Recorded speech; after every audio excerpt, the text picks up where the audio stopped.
Estamos conversando con el sociólogo Juan Miguel Pérez.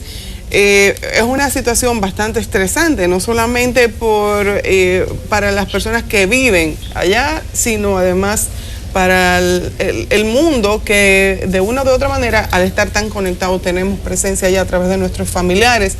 ¿Cómo se vive esa sensación de ansiedad por un lado, de terror por el otro? Y lo mismo que decía el señor embajador, el hecho de que ya no podemos identificar en un solo sitio una célula terrorista, sino que esa célula terrorista puede estar presente en cualquier país y pasar prácticamente por alto para las autoridades.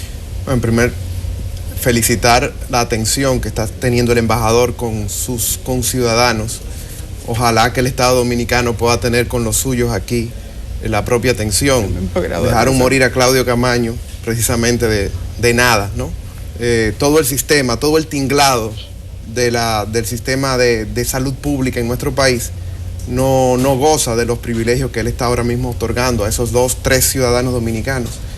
Lo segundo es que él hablaba del miedo del terrorismo, que es su objetivo, pero también cómo se fabrica esos terroristas, es decir, el miedo que viven esas poblaciones que él justamente denunciaba, diciendo que producto del fracaso de la política del Estado racista, de los estados racistas europeos que no han terminado de sentirse superiores a los otros y que marginan a todo aquel que no tiene el fenotipo, que no tiene las culturas propias de los europeos autóctonos, ¿no? Pues fabrica, sobre todo en la juventud, eso. Yo viví 10 años en Francia y viví ese terror, pero de otro punto de vista. O sea, yo vivía cuando venía un policía, cuando a quien discriminaban, ¿no? Cuando entrábamos en una tienda, a quien le pedían revisar el bulto, era a mí, de 30 que pasaban. Y yo tenía, por suerte, el punto de fuga. Yo sabía que podía volver a mi país, donde yo soy dominicano, donde yo soy una persona que puede más o menos obtener cierta dignidad de parte de los otros y de sus autoridades. Pero allá no.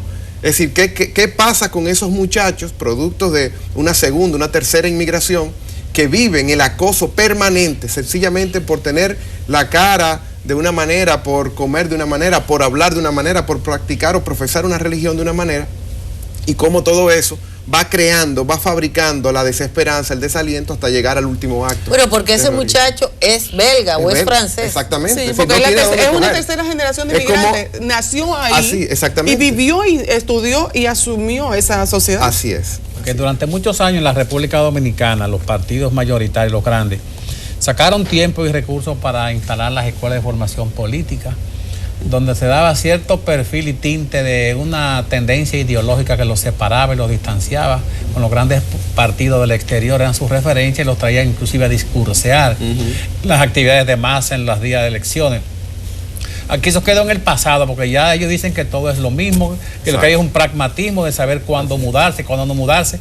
A la juventud y a la gente que aspira a sembrar en su país una sociedad diferente, ¿cómo se transmite esa pérdida de identidad y que cualquier cosa da lo mismo, que el asunto es el negocio y el crecimiento es una posición social? Precisamente porque ese es uno de los objetivos del neoliberalismo. Es decir, el neoliberalismo lo que busca es despolitizar la vida pública, pero también despolitizar la vida privada. Es decir, ponerte la situación en la que la precariedad hace que la vida material sea, el arbitrario alimenticio, por ejemplo, sea tu principal preocupación, dejándole a una clase política profesional, ¿no?, supuestamente el manejo del destino. Entonces te convocan a cada 4 años a este torneo carnavalesco en el que tú encuentras todo tipo de Blas Peralta, ¿no? Y eso hace que la política como tal, es decir, reitero, la lucha por la disputa del poder político pensando en proyectos de sociedad, quede a un lado, quedando la administración de los recursos como lo fundamental, que es de donde proviene. O sea, a ese primitivismo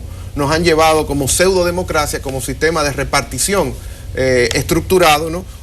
Debo reiterar siempre, una clase titiritera, es decir, el poder económico que maneja y pone a representantes del pueblo porque se parecen al pueblo, porque vienen del pueblo, pero que obtienen la manutención en el poder y la conquista del poder a través de lo que decide esa clase titiritera justamente. Pero se visualiza un punto de quiebre que lleve a la sociedad a volver, por lo menos, a un destino que le permita avanzar en el aspecto político y en el aspecto social.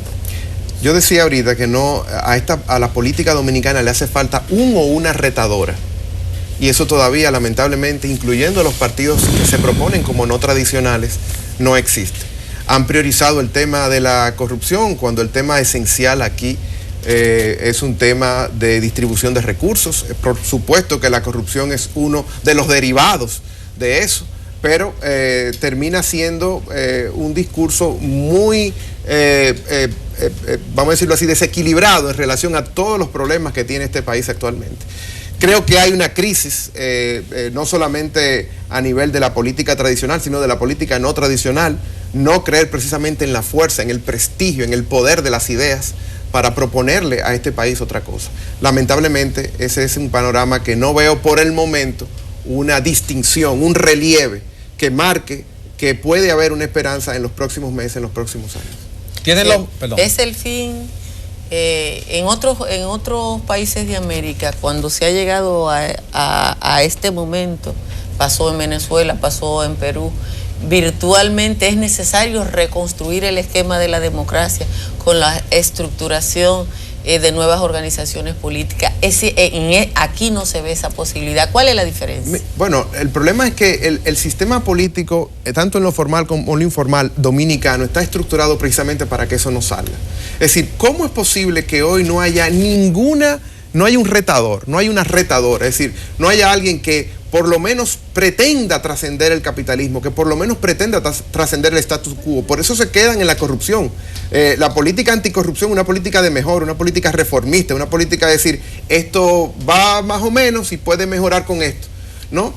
Hay gente muy honesta que puede ser ultraconservadora, sí, ¿no? O sea, eso no tiene absolutamente nada que ver con el sistema, ¿no? De convivencia, de organización social que tiene el pueblo dominicano actualmente y los incentivos para lograr la dignidad a través de eso, que es lo que se ha arruinado. Es decir, en este país, al cerrarse todos los caminos por donde se puede de manera honesta, ¿no? Construir una dignidad, tener lo mínimo justo para vivir, es por eso que entonces se transgrede y se utiliza la corrupción.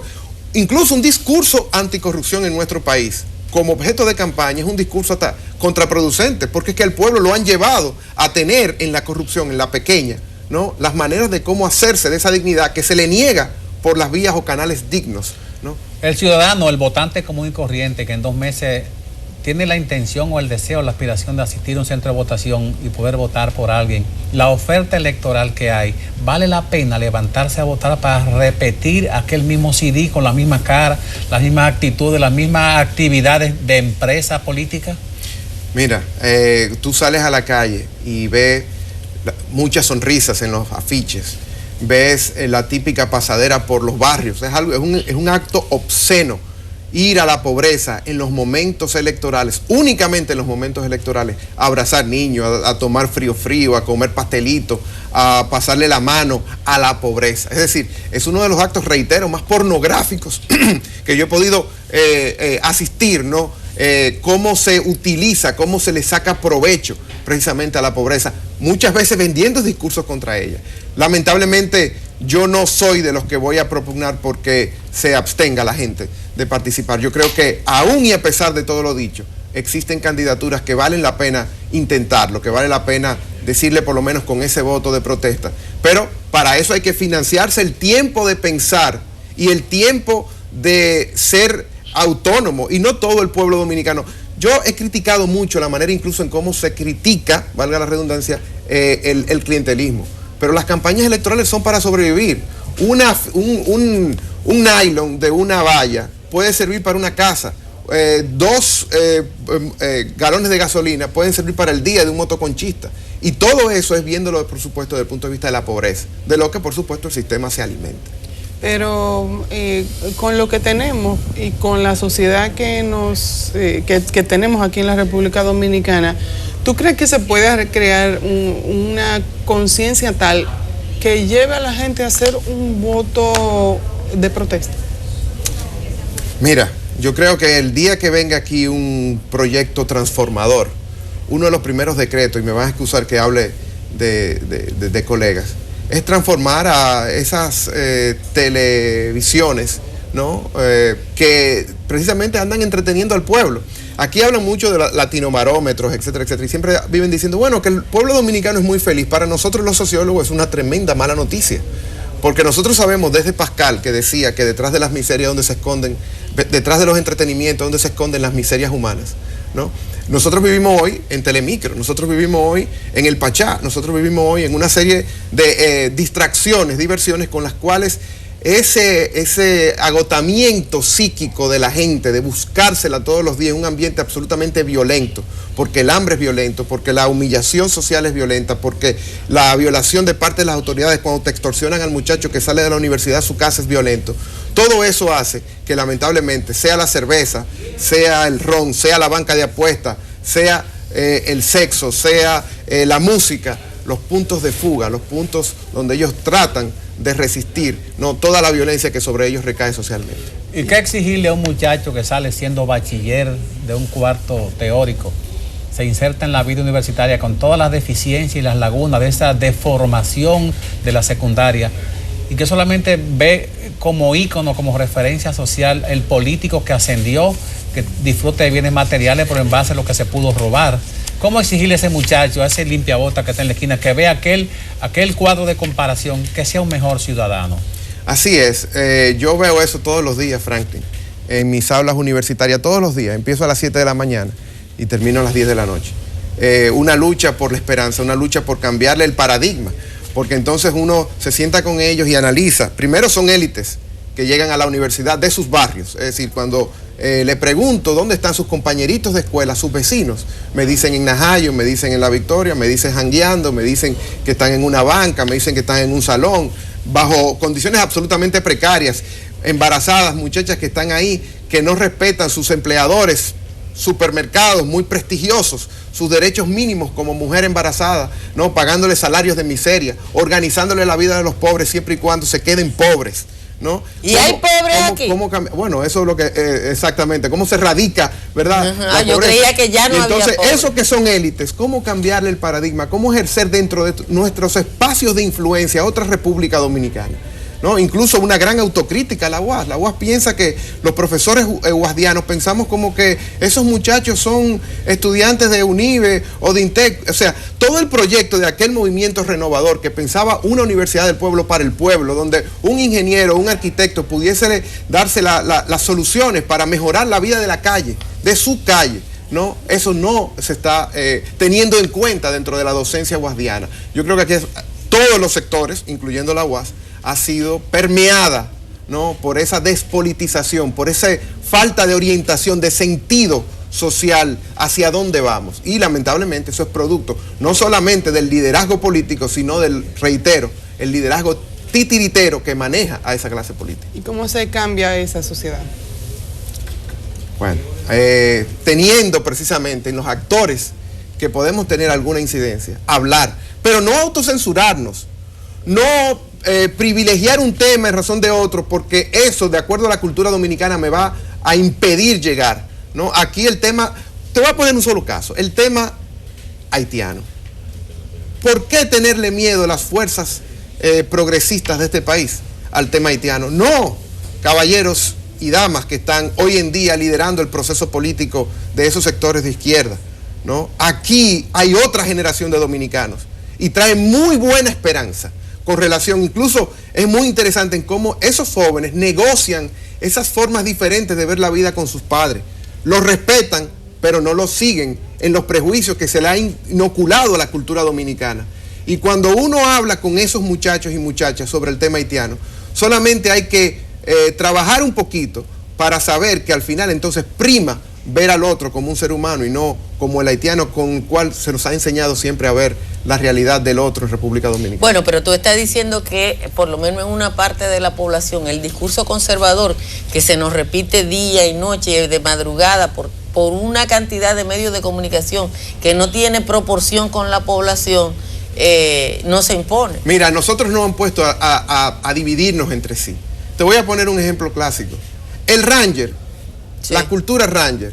O sea, cuando yo vi a ese hombre, un general, raramente vivir en los minas, ¿no? Y los generales aquí no tienen cómo respaldar la mayoría, las riquezas que muestran y ostentan, ¿no? En lugar de solidarizarse con los suyos, llegan dos generales con un amplio historial de acumulación de riquezas, y es hacia ellos. Es decir, tú me preguntabas ahorita, bueno, ¿cómo se detiene la violencia? ¿No? Es el empleador que le paga mal o despide a un señor, es ese señor que va y le pega a la mujer, es esa mujer que va y le pega al niño, es ese niño que va y le pega al compañerito en la escuela, ¿no? Reitero, ¿por qué?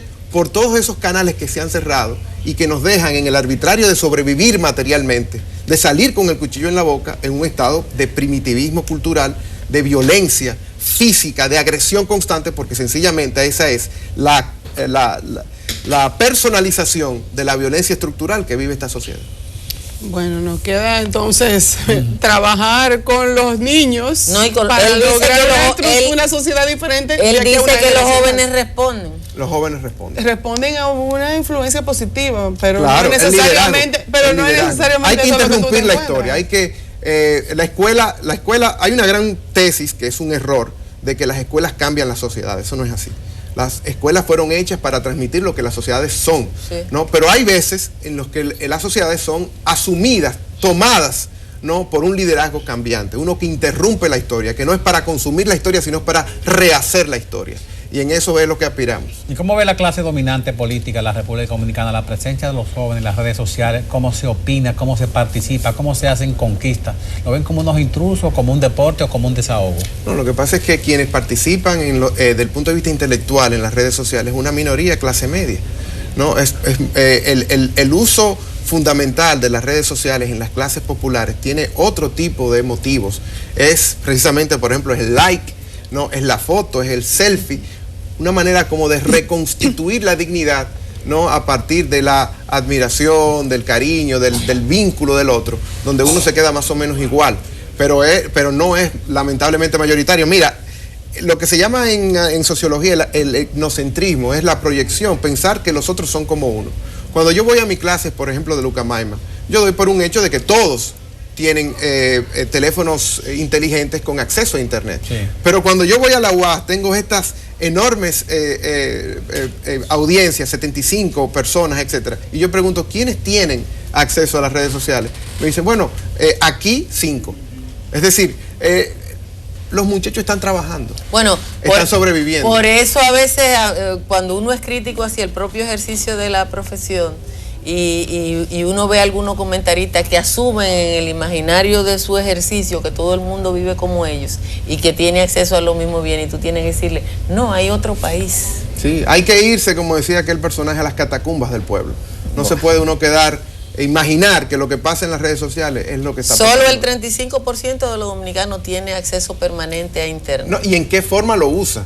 Que es lo esencial. ¿Qué se va a buscar en esas redes sociales? Muy diferente, incluso teniendo acceso. Las telefónicas lo que promueven son las redes sociales con el objetivo de lo que mencionabas hace solo un momento, de promocionarse más que de buscar información. Sí, no, y esta es la era de la información, pero paradójicamente es la era de menos conocimiento, es decir, es la era en la que se apropia uno menos de un conocimiento suyo, porque precisamente tiene tanto que sencillamente le da la credibilidad de consumirlo.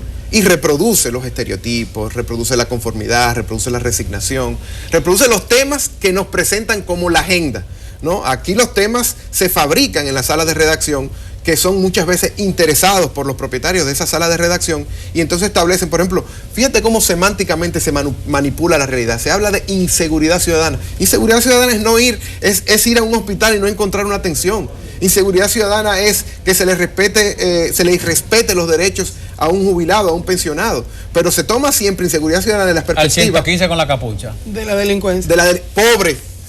Pobre, porque es la guerra social, ¿no? Es la guerra a los pobres. Y la organización de la sociedad según una estructura que garantice que los pobres sigan siendo pobres, porque es la única manera en que los ricos siguen siendo ricos. Muchísimas gracias por esta conversación. A ustedes.